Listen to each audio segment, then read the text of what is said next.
नमस्कार, उत्तराखंड लाइव देख रहे हैं आप और मैं हूं आपके साथ शमशेर सिंह। इस बुलेटिन की शुरुआत करेंगे बड़ी खबर के साथ। एमबीबीएस इंटर्न के स्टाइपेंड में बढ़ोतरी की गई है। ये बड़ी जानकारी आ रही है। 7,500 से बढ़ाकर 17,000 किया गया है स्टाइपेंड। स्टाइपेंड बढ़ाने को लेकर मुख्यमंत्री ने स्वीकृति दी है। कोरोना काल में मेडिकल स्टाफ के सराहनीय योगदान के चलते यह निर्णय लिया गया है।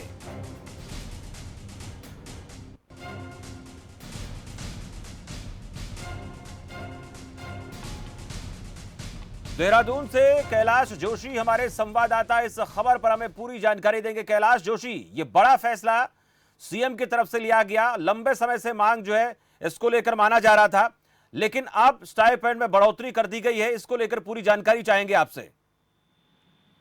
बिल्कुल शमशेर, मैं आपको बताना चाहूंगा कि मुख्यमंत्री की ओर से ये बहुत बड़ा फैसला लिया गया है। जो राज्य के मेडिकल कॉलेजों में एमबीबीएस के इंटर्न के जो छात्र होते हैं, उनके स्टाइपेंड में जो वृद्धि की गई है, ये बहुत बड़ा फैसला है, अहम फैसला है।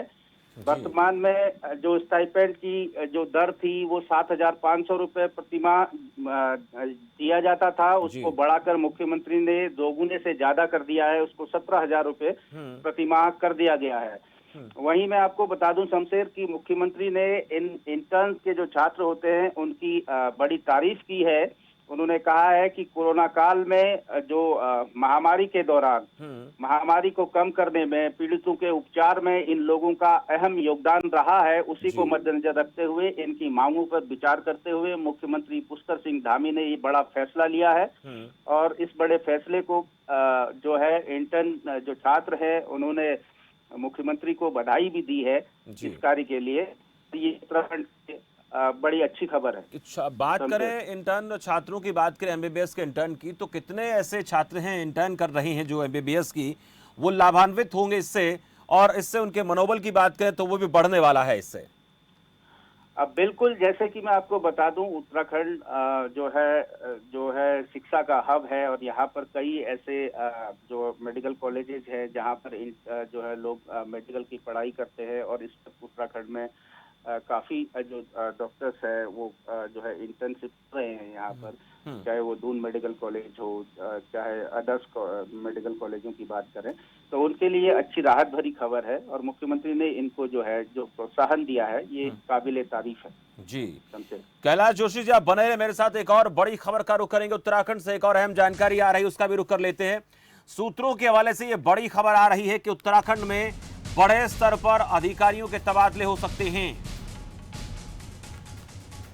उत्तराखंड में बड़े स्तर पर अधिकारियों के, अफसरों के तबादले हो सकते हैं। जानकारी आ रही है प्रशासन बहुत जल्द इसकी लिस्ट जारी कर सकता है। जिलाधिकारियों में फेरबदल की संभावना है। तबादले के लिए अधिकारियों की पूरी लिस्ट तैयार हो चुकी है। यह खबर सामने आ रही है। सूत्रों के हवाले से खबर मिल रही है कि उत्तराखंड में बड़े स्तर पर अधिकारियों के तबादले हो सकते हैं। यह बड़ा अपडेट मिल रहा है। तबादले के लिए अधिकारियों की लिस्ट जो है वो तैयार की जा चुकी है। प्रशासन बहुत जल्द इसकी लिस्ट जारी कर सकता है। कैलाश जोशी मेरे साथ लगातार बने हुए इस खबर पर हमें पूरा अपडेट देंगे। कैलाश, की एक और जानकारी मिल रही है सूत्रों के हवाले से कि बड़े स्तर पर अधिकारियों के तबादले हो सकते हैं। क्या जानकारी इसको लेकर आपके पास? देखिए शमशेर, मैं आपको बताना चाहूंगा कि खबरफास्ट टीवी चैनल ने इस खबर को पहले भी प्रमुखता से दिखाया था कि कुछ कारणों ये जो सूची थी इसमें देरी हुई, कुछ अदला फेरबदल इसमें किया गया। लेकिन ये बहुत बड़ी खबर है। उत्तराखंड सरकार जल्द ही शासन से लेकर जिलों तक प्रशासनिक अधिकारियों के दायित्व में बहुत बड़ा फेरबदल करने जा रही है।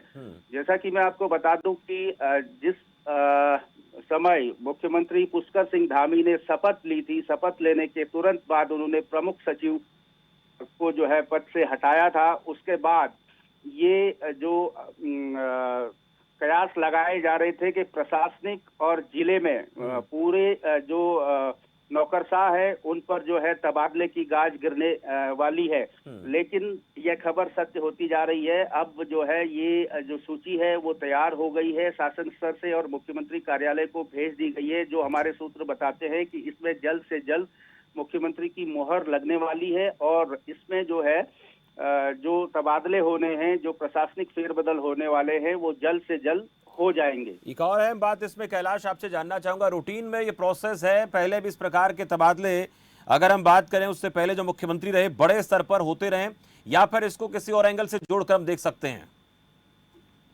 देखिए शमशेर, मैं आपको बता दूं कि युवा मुख्यमंत्री हैं पुष्कर धामी, और उनका जो काम करने का तरीका है वो बिल्कुल अलग है। उनको जो है, क्योंकि अब चुनाव में भी ज्यादा वक्त नहीं है, क्योंकि 6 से 7 महीने का वक्त उत्तराखंड के पास बचा हुआ है। 2022 में जो है चुनाव होने हैं, और जो हमारे सूत्र बताते हैं कि माननीय मुख्यमंत्री पुष्कर धामी ने अपने मंत्रिमंडल के सहयोगी से भी इस तबादले के संबंध में फीडबैक लिया है, और कोरोना महामारी पर रोक लगाने के लिए जरूरी बंदोबस्त, जो लंबे समय से रुके हुए विकास कार्य थे, उनको गति देने की चुनौती सरकार के सामने है। अब सरकार की प्राथमिकता भी तकरीबन तय हो चुकी है। ऐसे में अब इन प्राथमिकताओं को गति देने के लिए वह अपनी पसंद के अधिकारियों को जिम्मेदारी देने का मन बना चुके हैं। जी, बहुत शुक्रिया कैलाश जोशी इस जानकारी के लिए। तो अपने पसंद के अधिकारियों को बड़ी जिम्मेदारी दे सकते हैं, क्योंकि वक्त बहुत कम बचा हुआ है।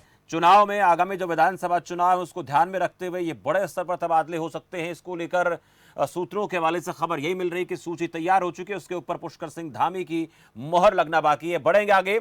उत्तराखंड के मुख्यमंत्री पुष्कर सिंह धामी ने 5वें राष्ट्रीय ई चिंतन सत्र में हिस्सा लिया।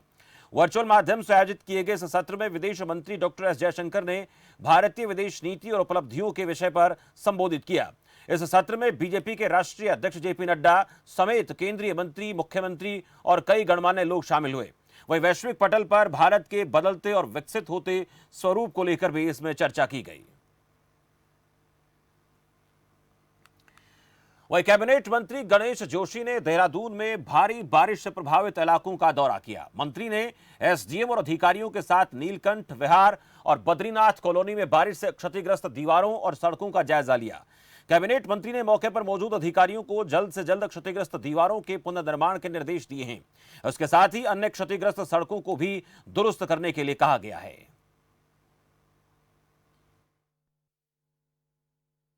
जगह जगह बहुत नुकसान हुआ है। मेरे घर के पास ही बिहार में किसी व्यक्ति द्वारा सरकारी पुष्प के ऊपर ज़मीन बनाने से इंप्रूवमेंट किया, और उस पुष्प के गिरने से 50-60 लोगों का पूरा मार्ग अवरुद्ध हो गया। इसी प्रकार बद्रीनाथ कॉलोनी में जो सिंचाई विभाग द्वारा बस्ता लगाया गया था वो नीचे से खाली हो गया, दुर्घटना हो सकती है। दूसरा प्योरिटी का जो कंट्रैक्टर काम कर रहा है उसने दोनों तरफ का ढाल बद्रीनाथ मंदिर पर स्वीकार कर दिया कि पानी वहाँ पर जमा हुआ और पूरा पानी नीचे से कॉलोनी में चला गया। तो मैं एसडीएम अधिकारियों को लेकर उसका दौरा किया है और निश्चित किया कि तुरंत जो अवरुद्ध मार्ग उसको खोला जाए, और जो इसके लिए जिम्मेदार हैं उनके खिलाफ भी कार्रवाई की जाए। मैंने एसडीएम को निश्चित किया। वह उत्तराखंड सरकार के कांवड़ यात्रा पर रोक लगाने के फैसले को लेकर कांवड़ संघ से जुड़े महंतों ने अपनी प्रतिक्रिया दी है।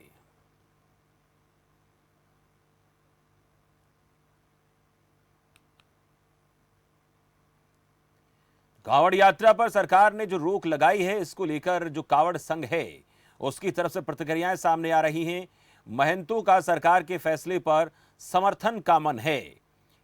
उनके तरफ से कहा गया कि कोविड काल में लोगों की सुरक्षा बेहद जरूरी है, जिसके चलते यह निर्णय उनके तरफ से सही ठहराया गया है।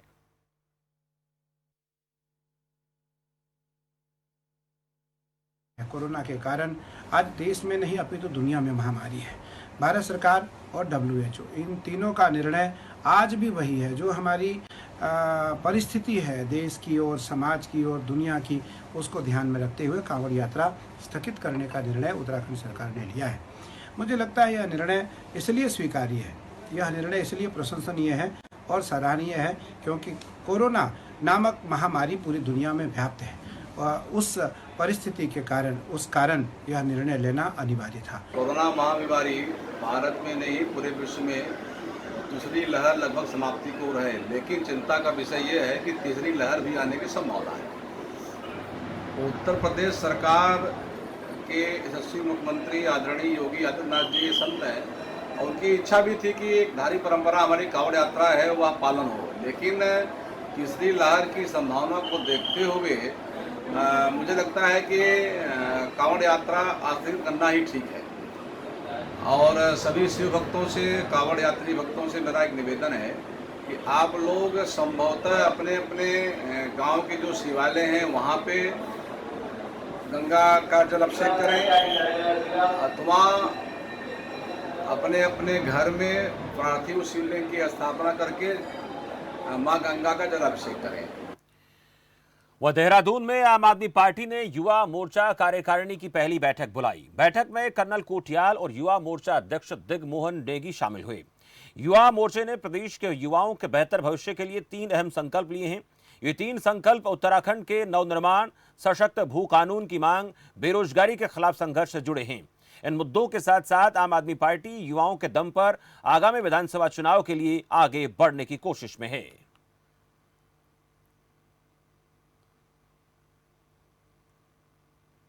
आज आप देखेंगे तो जो हमारी एवरेज एज है वो रिप्रेजेंटेशन की सबसे ज़्यादा युवाओं की पार्टी आज आम आदमी पार्टी है। दूसरा, हम मुद्दों की बात कर रहे हैं, हम स्पेसिफिकली बात कर रहे हैं कि युवाओं के लिए हम क्या कर सकते हैं और युवा हमारे से क्या एक्सपेक्ट कर रहा है आज की तारीख में। अभी तक पूरे प्रदेश में अभी तक युवाओं के लिए ना कोई नीति है, ना नीयत है काम करने की। आप देखेंगे प्रदेश में पिछले 5 सालों से कोई भर्ती नहीं निकली, बेरोजगार युवा परेशान है। और जिस तरीके से इस टाइम पूरे प्रदेश में माहौल है, पूरा युवा जो है वो अपने आप को असंतोषित महसूस कर रहा है। वो महसूस कर रहा है कि इस पूरी सरकार ने 5 सालों के लिए उसके लिए कुछ नहीं किया। निश्चित तौर पे से युवाओं में उत्साह है, एंगर है। वो चाहते हैं इस प्रदेश में कुछ ऐसी सरकार बने, कोई ऐसा मुख्यमंत्री बने जो युवाओं की बात करे, रोजगार की बात करे, युवाओं को कैसे देश के निर्माण में कैसे भागीदार बनाए, इसकी बातचीत होनी चाहिए। अभी हमने लगभग 2 हफ्ते पहले अपना प्रदेश कार्यकारिणी, जिला कार्यकारिणी का और विधानसभा स्तर पर टीमें गठित करी थी युवा मोर्चा की। आज इसी क्रम में पहली युवा मोर्चा की कार्यकारिणी की बैठक हुई है और प्रदेश के अलग अलग हिस्सों से आज सारे हमारे युवा इसमें आए हैं। युवाओं में अच्छा खासा जोश दिखने को मिल रहा है। मूलतः 2 मुद्दों पर आज उत्तराखंड की राजनीति केंद्रित है, जिसमें भू कानून और बेरोजगारी का मुद्दा है।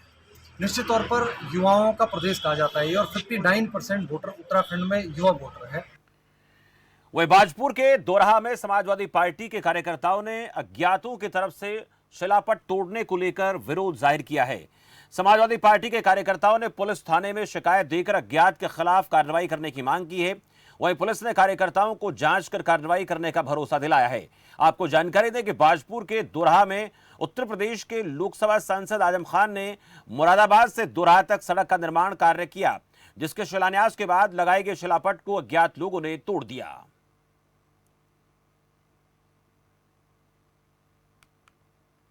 समाजवादी सरकार में निवर्तमान संसदीय कार्य मंत्री आदरणीय मोहम्मद आजम खान साहब द्वारा मुरादाबाद से बाजपुर का सड़क निर्माण कराया गया था, जिसके पश्चात शिलान्यास के समय एक शिलापट लगाया गया था जिसमें माननीय मंत्री जी का नाम था। आज मोहम्मद आजम खान साहब की लोकप्रियता को बढ़ते देखते हुए कुछ असामाजिक तत्वों ने उस शिलापट को उखाड़ने का कार्य किया है और इस संबंध में आज हम बाजपुर कोतवाली में पहुंचे हैं और तहरीर दी है, जिसमें हमने मांग की है कि जिन लोगों ने शिलापट माननीय मंत्री मोहम्मद आजम खान साहब के नाम का हटाया गया है उनको गिरफ्तार करके जेल भेजा जाए, अन्यथा समाजवादी पार्टी आंदोलन करने का कार्य करेगी। वह हल्द्वानी में छात्र संघ एनएसयूआई ने टीकाकरण में लगातार आ रही कमी को लेकर एमबीपीजी महाविद्यालय के बाहर केंद्र सरकार के खिलाफ प्रदर्शन किया। एनएसयूआई जिला अध्यक्ष विशाल सिंह भोजक ने सरकार की तीखी आलोचना करते हुए कहा कि सरकार जगह जगह होर्डिंग लगाकर टीकाकरण का श्रेय लेना चाहती है, जबकि जमीनी स्तर पर टीकाकरण की रफ्तार धीमी है। 18 साल से 45 साल के लोगों के लिए टीके उपलब्ध नहीं हैं। छात्र संघ ने प्रशासन से टीकाकरण की रफ्तार बढ़ाने की मांग की है।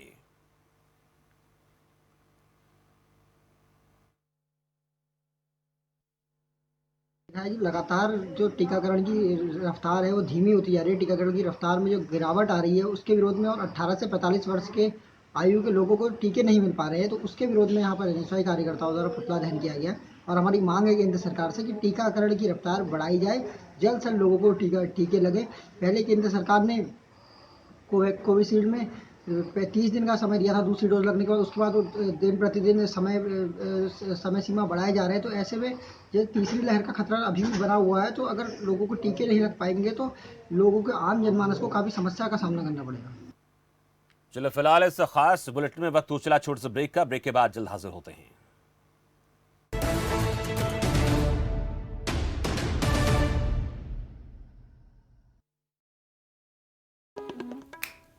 आप रोगों से परेशान हो या अंग्रेजी दवाओं से, विभिन्न प्रकार के टेस्टों से परेशान हैं या डॉक्टरों से, किसी भी प्रकार के रोगों के समाधान के लिए एक बार आइए नाड़ी वैद्य काया क्लब और पाइए अपने सभी रोगों का आयुर्वेद में सही इलाज। शहर जो कभी रुकता नहीं, न रुकती है खबरों की रफ्तार। मंत्री से संतरी, पहर दर पहर हर वो खबर जिसका पड़ता है असर।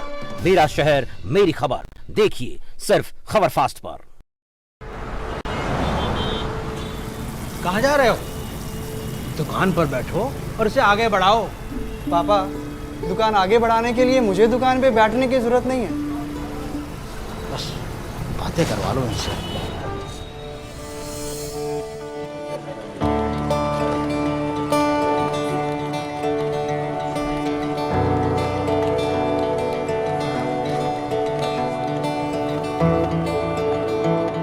थोड़ा सा ऊपर और।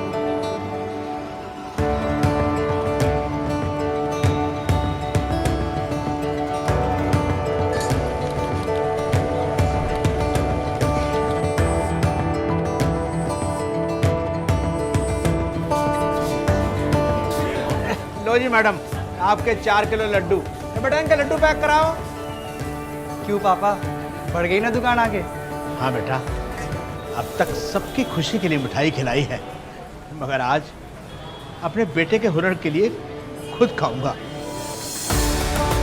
जब खिलकर निकलता है स्किल तो सलाम करता है हर दिल।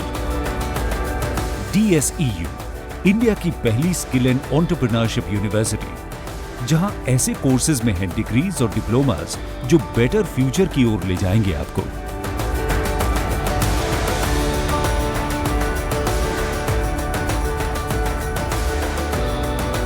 तो एडमिशन के लिए अप्लाई कीजिए। स्किल है तो नहीं कुछ मुश्किल है।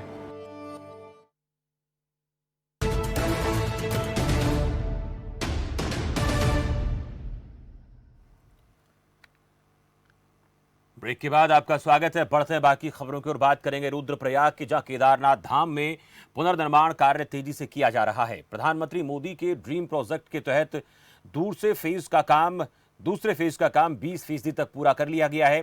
कारीगर दिन रात निर्माण कार्य में जुटे हैं। दिन के वक्त धाम में बारिश होने पर रात को काम किया जा रहा है। आपको जानकारी दें कि साल 2013 में आपदा से तबाह हुए केदारपुरी को मास्टर प्लान के साथ दोबारा बसाने के लिए पीएम मोदी ने 20 अक्टूबर 2017 को निर्माण कार्यों की नींव रखी थी, जिसे 3 चरणों में पूरा किया जाना है।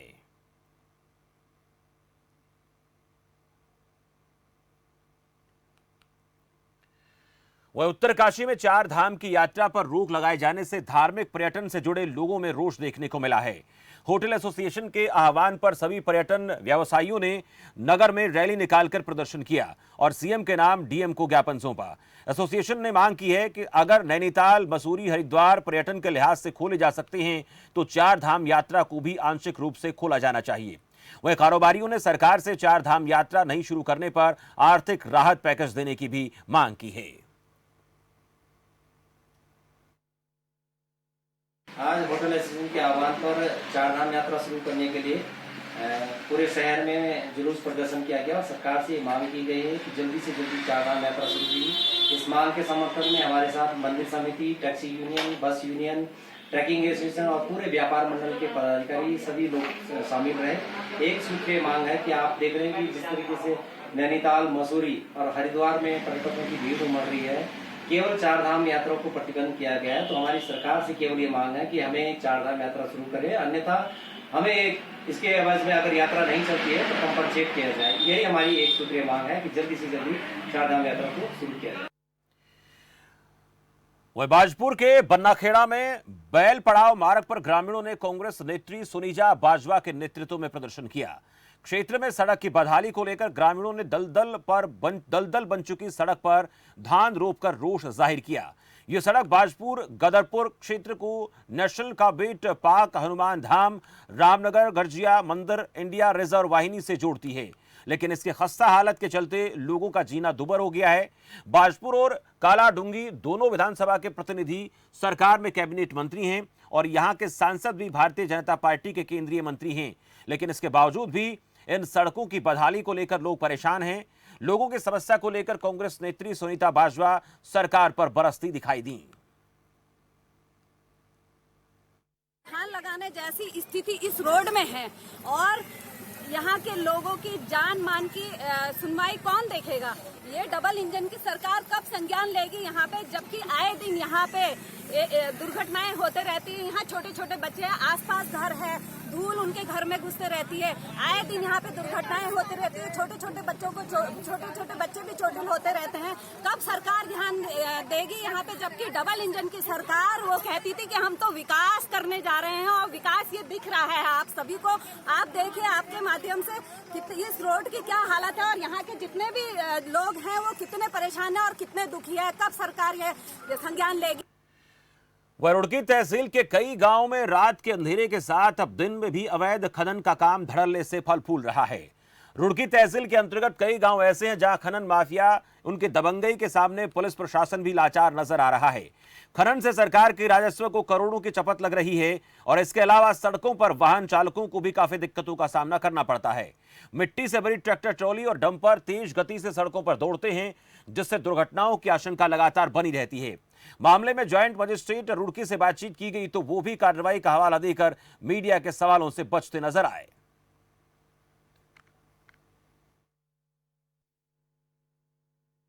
आपके द्वारा ये जगह पर की शिकायत की गई है, मौके पर तुरंत ही जांच के लिए संबंधित दिया जाएगा एवं यदि शिकायत सत्य पाई जाती है, जमीन पाई जाती है तो उनके अगेंस्ट आवश्यक कार्रवाई तत्काल ही होनी चाहिए। वह काशीपुर के महाराणा प्रताप चौक पर पिछले कई सालों से निर्माणाधीन ओवरब्रिज इस क्षेत्र के लोगों की जान के लिए खतरा बनता जा रहा है। धीमी गति से निर्माण हो रहे इस ओवरब्रिज की तरफ ना तो जनप्रतिनिधियों का कोई ध्यान है और ना ही प्रशासन के अमले का ध्यान है। इसमें हैरानी की बात यह कि ओवरब्रिज निर्माण कर रही कंपनी के कर्मचारियों की तरफ से ना तो सेफ्टी किट पहनकर ओवरब्रिज का निर्माण कार्य किया जा रहा है, वहीं लोगों की लापरवाही भी जमकर सामने आ रही है। लापरवाह लोग अपनी जान जोखिम में डालकर निर्माण ओवरब्रिज के नीचे सरेआम गुजरते हुए दिखाई देते हैं।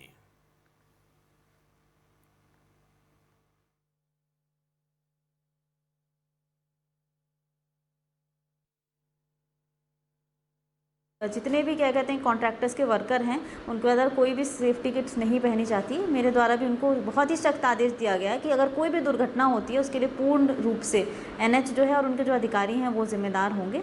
तो उन्होंने हमें आश्वासन दिया है कि इसके बाद से आगे से जो वर्कर्स हैं वो सेफ्टी किट पहनेंगे और जो काम है उसको भी बहुत ही तेज़ गति से लाने के भी आश्वासन दिया गया। देखिए, सबसे पहले तो जिस एरिया में हमारा फ्लाईओवर का निर्माण कार्य चल रहा है उधर से ट्रैफिक मूवमेंट को कम करने के लिए पुलिस की जिम्मेदारी है। उनको भी हम लोगों ने आदेशित किया गया है कि जितनी ज़्यादा हो सके ट्रैफिक मूवमेंट उस एरिया में हम कम करें। तो अगर क्या कहते हैं कि लोगों से भी आपके माध्यम से मैं अपील करना चाहूँगी, जहाँ जहाँ भी हमारी कंस्ट्रक्शन एक्टिविटी चल रही हैं, चूँकि अभी बारिश भी आने वाली है और नालों के और गड्ढों के भी निर्माण चल रहे हैं, तो कोशिश करें कि बाईपास रोड हम लोग क्या कहते हैं अप्रोच रोड जो है उसका इस्तेमाल करें। वहीं मैंगलोर में ईद की तैयारियों को लेकर प्रशासन ने ग्रामीणों की बैठक बुलाई। बैठक में मैंगलोर सीओ पंकज गिरोला ने लोगों से त्योहार के मौके पर शांति बनाए रखने की अपील की। वहीं कोरोना गाइडलाइन का पालन करने को भी कहा। आपको जानकारी दें कि बकरीद के मौके पर नमाज अता करने के लिए भी सीमित संख्या में लोगों को इकट्ठा होने की इजाजत दी गई है। इससे जुड़ी जानकारी भी सीओ ने ग्रामीणों से साझा की।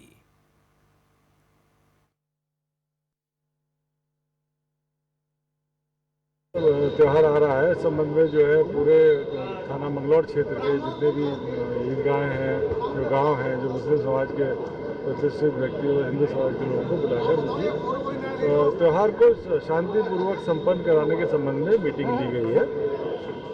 ये मीटिंग ली गई। क्या क्या सर इसमें डिसाइड हुआ है? सब इसमें मेनली डिसाइड हुआ है कोविड प्रोटोकॉल का पालन करना, कोविड-19 के चलते हुए जो गाइडलाइंस हैं अभी तक हमारे पास उनको फॉलो करना। साथ ही साथ ये कि जहाँ पर भी कुर्बानी दी जा रही है उसके चारों तरफ पर्दे लगाए जाएंगे, उसका जो वेस्ट है उसको डिस्पोज ऑफ प्रॉपरली किया जाए। वह जसपुर प्रशासन ने भी ईद के त्योहार को देखते हुए बैठक की गई, जिसमें उच्च अधिकारी समेत समाज सेवी भी शामिल हुए। मौके पर मौजूद रहे एसडीएम ने लोगों से अपील करते हुए कहा कि हाईकोर्ट के आदेश के अनुसार ही ईद मनाएं और सरकार की तरफ से जारी कोरोना गाइडलाइन को पूरी तरह से फॉलो किया जाए। अगर किसी भी व्यक्ति ने शांति भंग करने की कोशिश की तो उसके खिलाफ कड़ी कार्रवाई की जाएगी। का मित्र बनकर के काम कर रही है, वो हमारे सबके लिए एक ऊर्जा देने वाला है, किसान को संबल देने वाली योजना है। जब आप पहले मुख्यमंत्री बने थे 2008 से 13 में, मैं भी विधायक था सौभाग्य से, तब भी आपने सबसे पहले कहा था कि किसान परेशान नहीं होना चाहिए। उसके लिए कृषि के जो विद्युत बिल हैं उसकी दरें नहीं बढ़ेंगी। ये ऐलान आदरणीय सोनिया गांधी जी जब जयपुर में पधारी थी तब आपने कहा था, और 5 साल तक आपने बिजली की दरें।